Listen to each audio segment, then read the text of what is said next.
السلام علیکم students, welcome to my channel. آج میں ڈسکس کروں گی آپ کے ساتھ پاک اسٹڈی 301 کا لیکچر نمبر 10۔ لیکچر نمبر 9 تک تو ہمارے ہو گئے اور آج ہم انشاءاللہ لیکچر نمبر 10 کریں گے۔ لیکچر نمبر 10 پہلے ہم اوپن کر لیتے ہیں۔ جی بسم اللہ الرحمن الرحیم۔ اب لیکچر نمبر 10 ہمارا کیا ہے؟ دا کانگریس منسٹریز پالیسیز ٹوارڈز مسلم۔ کانگریس کی وزارتیں مسلمانوں کے بارے میں پالیسیاں۔ ابھی اس کے جو ٹاپکس ہیں: انتخابات، صوبائی حکومتیں، ان کی پالیسیاں، مسلم رسپانس۔ اب حکومت hand act 1935، government of India act 1935 کو مکمل طور پر نافذ نہیں کیا گیا تھا، بلکہ ملک میں واحد صوبائی حصہ متعارف کرایا گیا تھا۔ مسلم لیگ اور کانگریس نے اس پر تنقید کی، لیکن وہ صوبائی انتخابات لڑنے پر راضی نہیں ہوئے۔ اب جو 1937 کے الیکشنز ہوئے تھے، جو ان کے انتخابات تھے، اس کے بارے میں آیا ہے کہ اب انتخابات جو ہیں وہ محدود حق رائے دہی اور علیحدہ ووٹرز کے ساتھ ہوئے تھے۔ کانگریس نے خود کو ایک 1937 ہندوستانی طاقت کے طور پر پیش کیا، جو معاشرے کے تمام مذاہب اور دھڑوں کی نمائندگی کرتا ہے۔ مسلم لیگ نے مسلم نشستوں کے لیے مقابلہ کیا، دوسری مسلم تنظیموں کا سخت مقابلہ تھا۔ انتخابات فروری پھر 1937 میں مکمل ہوئے۔ کانگریس کو 5 صوبوں مدارس یو پی، سی پی، بہار اور اڑیسہ میں اکثریت حاصل ہوئی تھی۔ یہ بمبئی کی سب سے بڑی پارٹی بن کر ابھری اور 1585 میں عام نشستوں میں سے 704 میں کامیابی حاصل کی، 704 نشستوں میں کامیابی حاصل کی۔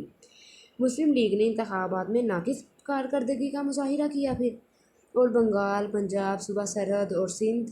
مسلم لیگ نے ان انتخابات میں ناقص کارکردگی کا مظاہرہ کیا، پھر ان میں کہیں بھی اکثریت جو ہے وہ حاصل کیے بغیر صرف 11% مسلم جو ہے وہ سیٹیں حاصل کی۔ اس کی زیادہ تر جو تنظیمیں تھیں وہ پریشانیوں اور مقامی مسلم گروہوں کی مخالفت کی وجہ سے تھا۔ اب ہے نیکسٹ پوائنٹ ہے صوبائی حکومتوں کا قیام۔ اب جولائی 1937 میں کانگریس نے 6 صوبوں میں حکومتیں تشکیل دی تھی۔ صوبہ سرحد میں خدائی خدمت گار اور کانگریس نے مخلوط تشکیل دی۔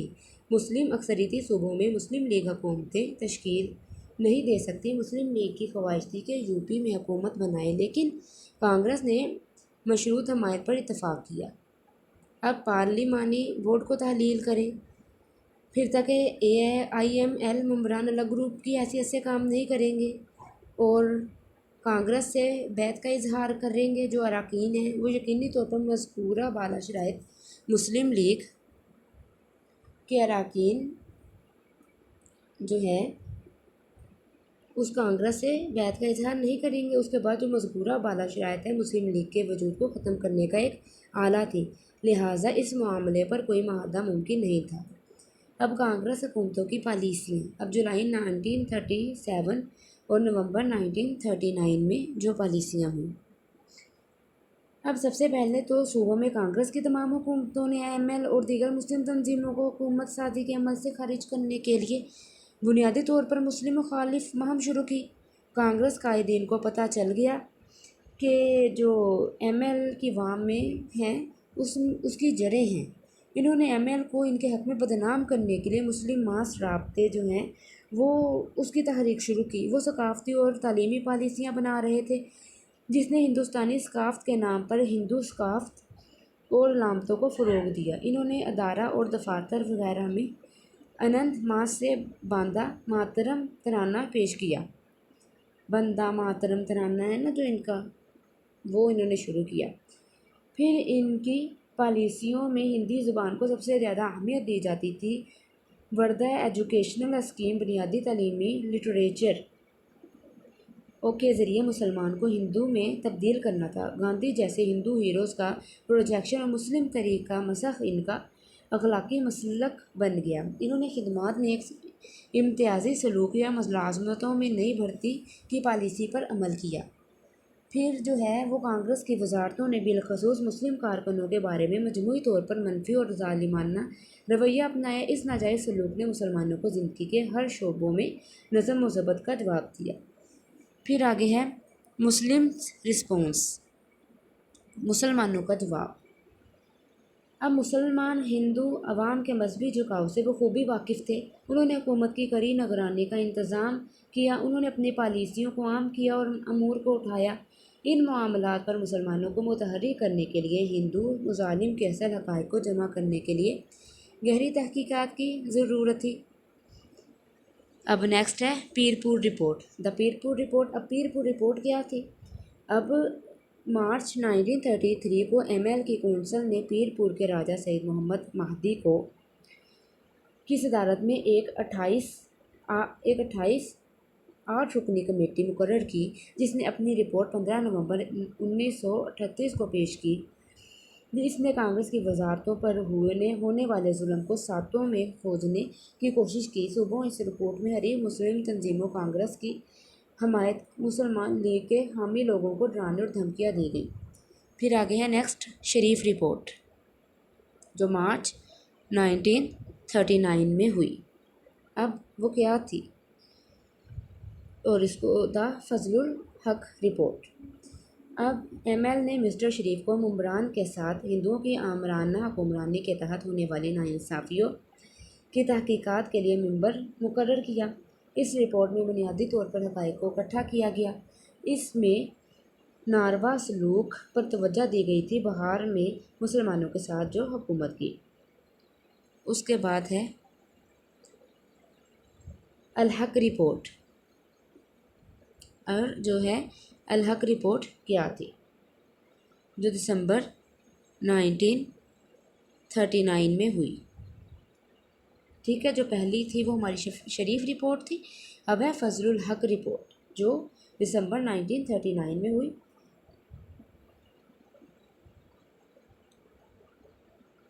اب فضل الحق نے کانگریس کے قاعدے کے تحت مسلم مظلومیت کے عنوان سے ایک پرچہ شائع کیا اور اذان سے منع کرنا، مساجد میں حملے اور ہندوؤں کے مذموم شور کے جلوس، بہت سے خطرناک انکشافات کے لیے مثلاً کہ گائیں ذبح سے منع کرنا۔ اس پرچے نے جواب دیا کانگریس کی طرف سے مسلمانوں پر فرد جرم۔ تو پھر جو ہے ان تمام اطلاعات میں کانگریس حکومت کو ہندو راج بنانے کی کوشش قرار دیا گیا، جو مسلم ثقافت اور ان کی شناخت کو مغلوب کرنا چاہتی ہے۔ یہ مسلمانوں کے مفادات کے لیے ایک سخت خطرہ تھی۔ آگے ہے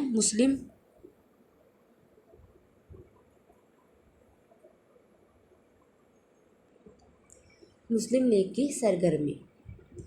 اب مسلم لیگ نے مسائل پر روشنی ڈالنے اور ان کا مناسب مقابلہ کرنے کے لیے مسلمانوں کو متحرک کیا۔ اس نے مسلم کمیونٹی کو صورتحال سے نپٹنے کے لیے تنظیم نو کی۔ ایم ایل نے اکتوبر 1937 میں لکھنؤ میں اپنے اجلاس کا اہتمام کیا۔ اس سیشن میں فضل الحق جیسے بہت سارے ممتاز جو رہنما تھے انہوں نے حصہ لیا، جبکہ سکندر حجات اور سعد اللہ نے ایم ایل کی حمایت کا اعلان کیا۔ پھر اس کے بعد مسلم رہنماؤں نے کانگریس کی پالیسیوں پر کڑی تنقید کی۔ انہوں نے اردو کی حیثیت میں کمی اور مسلم سے متعلق دیگر امور کے خلاف احتجاج کیا۔ انہوں نے مسلمانوں کے درمیان کانگریس کی حکمرانی کے تحت کیا کہ اس کا احساس پیدا کیا اور آئندہ کے سیاسی اور آئینی انتظامات کے بارے میں سنجیدہ سوچنے کی تاکید کی۔ پھر انہوں نے کانگریس کے اصل مقاصد کا پتہ لگایا اور مسلم لیگ کے بین تلے مسلمانوں میں اتحاد کی ضرورت پر زور دیا۔ اب دوسری جنگ عظیم سپٹمبر 1939 نے مسلمانوں کے لیے اس لحاظ سے رحمت ثابت کی کہ کانگریس کی وزارتوں نے نومبر 1939 میں استعفیٰ دیا۔ اب اسٹوڈنٹس آپ کو اس طرح کو بتا سکتے ہیں کہ جو دوسری جنگ عظیم تھی وہ کس ڈیٹ کو ہوئی؟ سپٹمبر 1939 کو ہوئی کہ 40 کو ہوئی، 41، 42 کب ہوئی؟ تو آپ نے یہ جو ڈیٹس ہیں یہ اپنے مائنڈ میں رکھنی ہے، اور اکثر اس طرح کے جو کوئز ہیں ایسے ڈیٹس والے آ جاتے ہیں۔ ٹھیک ہے، جیسے کہ آ سکتا ہے آپ کا یہ کہ پیر پور رپورٹ کب ہوئی، کس ڈیٹ کو ہوئی؟ وہ کب ہوئی؟ مارچ 28 اور 1938 میں۔ اور یہ آ سکتا ہے کہ جو شریف رپورٹ ہے وہ کب ہوئی تھی، اس کا کیا ہے کس ٹائم میں ہوئی تھی وہ، پھر آپ نے اس کا جواب ہے کہ وہ 1939 میں ہوئی۔ تو آپ اس کو ہائی لائٹ کر لیں، جب آپ پھر اپنی تیاری کریں گے تو پھر آپ کے مائنڈ میں یہ رہے گا۔ اور اس کے بعد پھر ہے کہ فضل الحق جو رپورٹ ہے وہ کب ہوئی؟ یہ دسمبر 1939 میں ہوئی۔ اور ایسے امپورٹنٹ ہوتے ہیں، اور یہ کوئز میں بھی امپورٹنٹ ہوتے ہیں۔ اور جب یہ آپ اس کی ڈیٹس اپنی یاد رکھ لیں گے تو پھر آپ کے لیے اپنی ورڈنگ میں اس کا کنسیپٹ کلیئر کرنا بھی پیپر میں ایزی ہو جائے گا، ٹھیک ہے۔ تو اس کے بعد ہے پھر جو نومبر 1939 میں استعفیٰ دے دیا، پھر مسلمانوں نے 22 ستمبر 1939 کو یوم نجات منایا۔ پھر ایم ایل نے دوسری جنگ عظیم کے دوران اپنی حیثیت کی وضاحت کی۔ انہوں نے اس پر جوش کا اظہار کیا کہ مسلمانوں کی رضامندی کے بغیر کوئی آئین نافذ نہیں کیا جائے گا۔ انہوں نے اپنی تنظیمی کمزوریوں کو مٹایا اور کانگریس کی وزارتوں کے تجربات کو مد نظر رکھتے ہوئے اپنے مقاصد کو بہتر بنایا۔ اور یہ جو پوائنٹس ہوتے ہیں، مسلم لیگ جو ہے، اور فضل الحق رپورٹ ہے، اور شریف رپورٹ ہے، اور جو ہے دا پیر پور رپورٹ ہے، یہ جو ہیں اس کے کچھ اس کی ڈیفینیشنز جو ہیں، اس کے کنسیپٹس اپنے مائنڈ میں رکھیں، ٹھیک ہے۔ تو اس طرح آپ کے لیے ایزی رہے گا۔ چلیے اسٹوڈنٹس، آج ہمارا یہ چیپٹر یہاں پر ہی کمپلیٹ ہوتا ہے، اور آپ میرے چینل کو ضرور سبسکرائب کر دیجئے۔ چلیے۔